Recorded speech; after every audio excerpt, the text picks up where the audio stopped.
రమణ మహర్షి వారి దగ్గరికి ఓ పెద్ద మనిషి వచ్చి నిందగా ఇలా అంటాడు.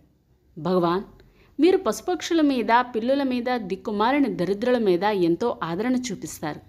కావాలని వాళ్ళని పలకరిస్తారు, లాలిస్తారు, మీ చేతుల మీద వారికి తినిపిస్తారు.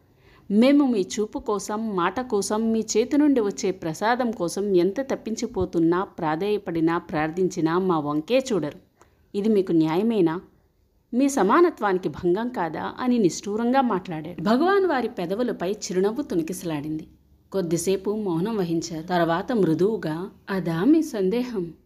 ఆ పశువులు, పక్షులు, పిల్లులు అత్యంత సహజంగా నా దగ్గరకు వస్తాయి. ఏ కాంక్షలు, కోరికలు వాటికి ఉండవు.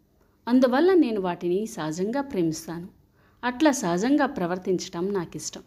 ఇంకా పెద్దలు ఎన్నో కోరికలతో ఇక్కడ నుండి ఏదో పట్టుకుపోవాలనే కాంక్షతో వస్తారు. కావాలని భక్తిని తెచ్చిపెట్టుకుంటారు.